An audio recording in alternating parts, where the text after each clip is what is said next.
MPR-D2 relay. यह एक motor protection relay है और ये रिले कौन कौन से फॉल्ट से प्रोटेक्शन देगा ये जानेंगे हम इस वीडियो में। इस रिले का उपयोग कहाँ कहाँ होता है, किस किस एरिया में इसका एप्लीकेशन है, ये जानेंगे। टेक्निकल स्पेसिफिकेशन क्या है, कितना इसको ऑक्सिलरी सप्लाई चाहिए, कितना इसको सिस्टम वोल्टेज चाहिए, ये जानेंगे। इसमें जो एलईडी लगा हुआ है, यहाँ देखिए एलईडी, और ये बटन लगा हुआ है, इससे क्या काम होता है, कैसे सेटिंग करते हैं, ये जानेंगे इसमें। और इसके कंट्रोल वायरिंग के लिए कौन कौन से टर्मिनल है, कहाँ से फीडबैक मिलता है, कहाँ से हमको ओवरलोड का फीडबैक मिलेगा, कहाँ से रीसेट होगा, ये सारा चीज हम इस वीडियो में जानेंगे। तो पहले समझते हैं प्रोटेक्शन। यह रिले ओवरलोड से प्रोटेक्ट करता है। ओवरलोड में समझिए, जैसे ये मोटर है, मान लीजिए ये मोटर नॉर्मल कंडीशन में 10 एम्पियर लोड ले रहा है हमारा, तो 10 पे आपने 10 एम्पियर के हिसाब से इसको सेटिंग कर दिया। अगर उससे ऊपर करंट जाता है तो उसको बोलेंगे ओवरलोड। तो उस कंडीशन में ये रिले सर्किट को बंद कर देगा विथ सिंगल फेस प्रिवेंटर। अगर तीनों में से कोई एक फेस नहीं आ रहा है या यहाँ कनेक्शन छूट गया है तो वो 2 फेस ही जाएगा मोटर में, तो उससे भी ये प्रोटेक्ट करेगा मोटर को। Phase unbalance. Phase unbalance means हो गया, मान लीजिए कि आपका मोटर 10 एम्पियर लोड ले रहा है, अगर आर पे 9.8 है, वाई पे 10 है और बी पे 10.2 है, तो ये मोटा मोटी ये बैलेंस है। अगर इस टाइप का अगर आ गया, आर पे आ गया 8.1 एम्पियर, वाई पे 10.5 और बी पे 6 एम्पियर, तो ये हो गया अनबैलेंस। तो अनबैलेंस केस में क्या होगा, किसी एक वाइंडिंग पे ज्यादा लोड होगा, किसी एक पे कम होगा, हो सकता है तीसरे पे उससे भी ज्यादा हो जाए, तो उस केस में मोटर खराब हो सकता है। तो ये रिले फेस अनबैलेंस से भी प्रोटेक्ट करता है। Face loss. Face loss means हो गया तीनों फेस में से अगर कोई फेस नहीं आ रहा है, मान लीजिए कि आपका ये आर वाई बी, इनसे ये मोटर चल रहा है और इसमें से एक फेस नहीं आ रहा है, तो एक फेस कम हो गया, तो इसके कारण अगर लोड पे मोटर चलेगा तो वो खराब हो जाएगा, तो इसको हम फेस लॉस बोल सकते हैं। मैंने एक वायर हटाया है समझाने के लिए, लेकिन इसमें अगर मान लीजिए कि वोल्टेज नहीं आ रहा है, या हो सकता है मोटर का कनेक्शन छूट गया हो, या जो पावर कंडक्टर है वहां से कनेक्शन टूट गया हो, तो एक फेस नहीं आएगा, तो उस केस को हम बोलेंगे फेस लॉस। तो ये उससे भी प्रोटेक्ट करेगा। Phase reverse. Phase reverse sequence. Phase sequence R Y और बी है, तो इस कंडीशन में मोटर मान लीजिए सीधा चल रहा है आर वाई बी में, क्लॉकवाइज डायरेक्शन, घड़ी के डायरेक्शन में, और अगर फेस उल्टा हो गया, आर वाई बी के जगह आर बी वाई आ गया, तो ये एंटी क्लॉकवाइज घूमने लगेगा। मतलब जैसे घड़ी जिस डायरेक्शन में घूमता है, घड़ी की सुई, उसके उल्टे दिशा को एंटी क्लॉकवाइज बोलते हैं। तो उस दिशा में अगर चलने लगेगा, ये आर वाई बी के जगह आर बी वाई आ गया, तो ये मोटर उल्टा चलने लगेगा। अब उल्टा चलने से क्या होगा, सिंपल समझिए। जैसे ई रिक्शा होता है मार्केट में, जिस पे हम लोग करके इधर उधर जाते हैं, वो ई रिक्शा पे मान लीजिए आपका मोटर अगर सीधा चल रहा है, तो वो ई रिक्शा आगे की तरफ जा रहा है, और अगर वो उल्टा चलने लगेगा तो क्या हो सकता है, पीछे की तरफ आएगा। उसी तरह मोटर है, अलग अलग एप्लीकेशंस में लगते हैं। मान लीजिए क्रेन में है, तो उसको कमांड देंगे कि मोटर को सीधे चलने के लिए, तो सामान नीचे आएगा। अगर वो उल्टा चलने लगेगा तो नीचे के बजाय ऊपर जाने लगेगा। तो ये हो गया फेस रिवर्स। तो फेस अगर रिवर्स होता है, सीक्वेंस उसका उल्टा हो जाता है, आर वाई बी के जगह आर बी वाई, या और भी कॉम्बिनेशन बन सकता है फेज रिवर्स का। अगर वैसा होगा तो उससे भी ये रिले प्रोटेक्ट करेगा। अब तो वो हो गया प्रोटेक्शन। अब जानते हैं इसके एप्लीकेशंस, कहाँ कहाँ इसको यूज कर सकते हैं इस रिले को। तो ये protect for L T and H T motor, L T और एच टी दोनों मोटर को प्रोटेक्ट करने के लिए लगाया जाता है। ऑटो ट्रांसफॉर्मर स्टार्टर पैनल जो होता है उसमें भी ये रिले लगता है। मोटर स्टार्टर पैनल, मोटर के जितने भी स्टार्टर पैनल है उसमें इसको हम यूज कर सकते हैं प्रोटेक्शन के लिए। Crane motor panel, crane motor का जो कंट्रोल पैनल है उसमें भी इसको यूज किया जाता है। एयर कंडीशनिंग मशीन, उसमें भी इसको हम यूज कर सकते हैं इस मोटर को।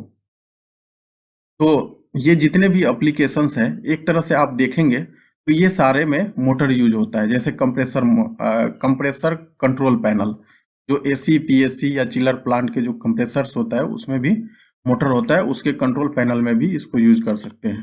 Centrifugal machine. तो इन सारे एप्लीकेशंस को देख के यही लगता है कि हर जगह मोटर लग रहा है और इन मोटर को प्रोटेक्शन करने के लिए MPRD2 रिले लगाया जाता है या इसको यूज हम कर सकते हैं प्रोटेक्शन के लिए। सप्लाई वोल्टेज इसको 380, 415, 440 या प्लस माइनस 20% भी पे ये रिले चलता है। मतलब जब आप लेंगे ना ये रिले, तो आपको देखना है कि हमें कितने वोल्टेज के लिए यूज करना है, उस हिसाब से ये रिले आपको सेलेक्ट करना पड़ेगा। इसके बाद है इसका ऑक्सिलियरी सप्लाई। इसमें अलग से एक ऑक्सिलियरी सप्लाई भी देना पड़ता है, वो हम आगे डिस्कस करेंगे। तो ऑक्सिलियरी सप्लाई 110, 240, 380, 415, 440 और प्लस माइनस 20%, 50 हर्ट्ज या 60 हर्ट्ज दोनों के लिए आता है। तो ये आपको परचेज करने के टाइम में ये दोनों चीज सेलेक्ट करना है। तीसरा ये हो गया इसका इसके आउटपुट कितने चेंज ओवर मिलेंगे रिले कॉन्टेक्ट। तो 1 में भी आता है, 2 में भी आता है। तो ये सारे जब आप रिले खरीदेंगे उस टाइम आपको ये सेलेक्ट करके लेना है। जब रिले ट्रिप हो जाता है, फॉल्ट पे अगर ट्रिप हो गया, तो उस टाइम आप इसको ऑटो रीसेट भी होता है। ये रिले ऑटोमेटिक रीसेट हो जाएगा। अगर आपको ये लगता है कि ऑटो रीसेट हमारा ना हो, फॉल्ट आए, तो हम देखें क्या फॉल्ट आता है। तो वो मैनुअल रीसेट भी होता है। और रिमोट रीसेट मतलब यहाँ से वायर जोड़ के किसी और जगह जहाँ कंट्रोल सेंटर है वहां ले जाके लगाएंगे और वहां से फिर जब रीसेट करेंगे उसको बोलेंगे रिमोट रीसेट। तो वो ऑप्शन भी इस रिले में है। Trip setting phase to phase unbalance 50% of motor current 10% plus minus. मतलब जैसे मैंने आपको पहले बताया था फेस अनबैलेंस, अगर मान लीजिए एक में 10 एम्पियर लोड चल रहा है आर फेस में और वाई में 5 एम्पियर हो गया, तो ये 50% आधा कम हो गया। तो इससे क्या होगा, अनबैलेंस होगा लोड का। तो ये उसमें भी ये ट्रिप सेटिंग आप वाला सेट कर सकते हैं या इस टाइप का आप ये रिले ले सकते हैं। के बाद आता है इसके एलईडी जो लाइटें हैं और बटन है, वो कौन कौन सा क्या काम करेगा। ये देखिए, ये ब्लू कलर वाला जो टेस्ट लिखा है, इसको पुश करके आप रिले को चेक कर सकते हैं। मतलब ट्रिप करा के चेक कर सकते हैं कि रिले ठीक काम कर रहा है या नहीं कर रहा है। उसके बाद है ये वाला बटन जो रेड वाला है, ये रीसेट बटन है। और ये एलईडी जहां ऑन लिखा है, ये पावर ऑन का एलईडी है। एसपी हो गया, सिंगल फेसिंग जब होगा उस टाइम आएगा ये इंडिकेशन। तो ये फॉल्ट में आ जाता है, फॉल्ट इंडिकेशन हो गया। और ये हो ओएल वाला है, ये भी फॉल्ट है। ओवरलोड, जैसे पहले मैंने बताया ओवरलोड कैसे होता है, तो ये ओवरलोड लोड के लिए हो गया। तो इसमें 2 एलईडी है फॉल्ट का, 2 बटन, एक रीसेट, एक टेस्ट और एक हो गया पावर ऑन के लिए। अब आगे आता है इसका सेटिंग। तो सेटिंग वाला नोब कौन सा है ये देख लीजिए आप, ये वाला नोब है सेटिंग। अब इसको कैसे सेटिंग करेंगे ये जानते हैं। तो ये जो MPRD2 है, इसमें 2 डिवाइस होता है। एक तो ये डिवाइस हो गया MPRD2, सामने जो रिले दिख रहा है ये, और इसको सेंसिंग के लिए सीटी लगाना होता है। क्योंकि ये रिले जो है MPRD2 रिले, ये करंट सेंसिंग डिवाइस है। ये करंट सेंस करके मोटर को प्रोटेक्ट करता है। तो करंट सेंसिंग के लिए करंट चाहिए इसको, तो करंट कहाँ से मिलेगा, उसके लिए सीटी चाहिए। तो ये सीटी लेते हैं। तो सीटी आपको मोटर कितना एम्पियर लोड ले रहा है उसके हिसाब से आपको सीटी सेलेक्ट करना है। अगर आपको नहीं पता है कि आपका मोटर कितना एम्पियर लोड ले रहा है, तो उसके ऊपर भी मैंने वीडियो बनाया हुआ है, प्ले लिस्ट में जाके आप देख सकते हैं या डिस्क्रिप्शन में लिंक डला हुआ है, उससे आप देख सकते हैं कि कौन सा मोटर कितना एम्पियर लोड लेता है। आप कैलकुलेट भी कर सकते हैं। तो उसको मोटर का लोड कैलकुलेट करके उस हिसाब से आपको सीटी लेना है।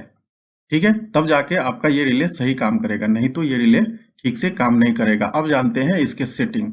अब मान लीजिए कि हमारा जो सीटी है वो 80 एम्पियर का है, 80 एम्पियर का। तो 80 एम्पियर के हिसाब से इसका सेटिंग हम कैसे करेंगे। अगर ये नोब 1 पे रहेगा तब तो आप समझ लीजिए कि पूरा 80 एम्पियर पे सेट है। अगर 0.9 पे है ये नोब, अगर मान लीजिए 0.9 पे है, तब क्या होगा, 80 गुना 0.9, इसको मल्टीप्लाई कर देंगे, कैलकुलेशन करेंगे तो ये 72 एम्पियर पे सेट हो जाएगा। अगर आपका सीटी 80 एम्पियर का है और 0.9 पे रखते हैं, तो ये आपका 72 एम्पियर पे सेट है। 72 एम्पियर से ऊपर जाएगा तब ये रिले ट्रिप करेगा। अगर आप 0.7 पे सेट करते हैं यहाँ पे, तब कितना होगा, 56 एम्पियर पे ये हो जाएगा। सिंपल क्या करना है, सिटी का जो रेटिंग है उसको 0.7 से गुना कर देंगे तो ये इसका रेटिंग आ जाएगा। 0.7 पे अगर आप सेट करते हैं तो 56 एम्पियर पे होगा। और इस वीडियो में आप देख रहे हैं कि ये कितने पे सेट है, 0.6 पे। जब ये 0.6 पे होगा तो 80 इंटू 0.6 करेंगे तो 48 एम्पियर पे ये रिले सेट हो जाएगा। तो आपको अब ये देखना है कि कितने एम्पियर पे सेट करना है, और वो कैसे सेट करेंगे, मोटर आपका नॉर्मल कंडीशन में कितना लोड लेता है उस हिसाब से आपको यहाँ पे सेटिंग करना पड़ेगा। मैंने इतने सारे सेटिंग बता दिया है, आप जिस हिसाब से सीटी लोगे उसी हिसाब से मोटर का लोड कैलकुलेट करना है और फिर इसको सेट कर देना है। अगर सही सेटिंग करेंगे तभी ये रिले काम करेगा और आपका मोटर प्रोटेक्ट होगा, नहीं तो ये रिले मुंह देखता रह जाएगा और मोटर खराब हो जाएगा। अगर सही सेटिंग नहीं होगा, ओवरलोड होगा, कॉइल जल सकता है, एक फेस नहीं आएगा मान लीजिए, तो उस केस में भी ओवरलोड होगा तो भी आपका मोटर जल जाएगा। फिर आप उसको दुकान पे ले जाना, रिपेयरिंग करके ले आना और आपका रिले खरा खरा मुंह देखता रहेगा। इसीलिए आप मोटर का रेटिंग कैलकुलेट करके और फिर आप सीटी लेंगे। आपको कैसे मोटर का लोड कैलकुलेट करना है उसके लिए वीडियो डला हुआ है डिस्क्रिप्शन में, प्लीज उसको आप जरूर देख लेना। अब इसके कंट्रोल वायरिंग के लिए कौन कौन से कॉन्टेक्ट यूज होता है वो देखेंगे। अब इस रिले को क्या करना है, आपको साइड में पलट देना है। इस पे सारा कुछ छपा हुआ है, ठीक है। ये सारा कुछ इसमें से देख के आप बड़े ही आसानी से कर सकते हैं। अब इसमें देखिए जो 13 नंबर है इसका कॉन्टेक्ट ये कॉमन है, 14 नंबर एनसी है और 15 नंबर एनओ है, ठीक है। अगर सिंगल चेंज ओवर का है तब तो ये ही आपको मिलेगा। अगर डबल चेंज ओवर है तो 16 नंबर में आपको कॉमन मिलेगा, 17 पे एनसी मिलेगा और 18 पे एनओ मिलेगा। तो ये दो एनसी, दो एनओ और दो कॉमन, इसका मतलब हो गया ये रिले 2 चेंज ओवर वाले में ये चीजें मिलेगा। अगर सिंगल चेंज ओवर होगा तो ये सिंगल यहाँ से 1 एनओ 1 एनसी और 1 कॉमन ही मिलेगा। इसके अलावा 7 और 8 नंबर जो है इसका, ये 7 और 8 यहाँ पे ऑक्सिलियरी सप्लाई देना है। और देखिए ये 13, 14 और 15 ये इसके एनओएनसी और कॉमन कॉन्टेक्ट है। 11 नंबर और 12 नंबर, 11 और 12 ये लिंक लगता है। जब ये आप लिंक यहाँ पे लगा देंगे ना, ये वायर का लूप, तो ये ऑटो रीसेट नहीं होगा जब तक ये लिंक लगा रहेगा। ये रिले अगर ट्रिप होता है तो आपको रिले के पास जाके रीसेट करना है। अगर आप चाहते हैं ऑटो रीसेट हो तो ये वाला लूप आपको यहाँ से हटा देना है। अब 10 नंबर और 11 नंबर इस पे और इस पे जब आप पुश बटन एक लगाएंगे, जैसा कि इधर दिखाया हुआ है, पुश बटन लगा के आप कंट्रोल सेंटर में, जहां आपका कंट्रोल सेंटर है वहां आप ले जाइए पुश बटन लगा के। तो वहां से आप जब मोटर ट्रिप होगा तो ऑटो रीसेट करना पड़ेगा। उसके लिए क्या करना पड़ेगा, आपको यहाँ पे 2 वायर लगा के एक पुश बटन वहां पे लगाना पड़ेगा एनओ कॉन्टेक्ट के साथ। और उसके बाद आपको इंडिकेशन के लिए भी यहाँ से लाइटें ले जाना पड़ेगा। आप कमेंट करेंगे तो मैं इसका वायरिंग भी आपको बता दूंगा। और इधर जो है 1, 2 और 3 इसको कनेक्ट कर देना है सीटी, जो मैंने बताया था सीटी इसके साथ एक डिवाइस आता है वो लेना है, उसके साथ कनेक्ट कर देना है, उससे इसको करंट सेंसिंग मिलेगा। अगर वीडियो अच्छा लगा हो तो प्लीज लाइक जरूर कीजिएगा। थैंक यू, वीडियो देखने के लिए बहुत बहुत धन्यवाद।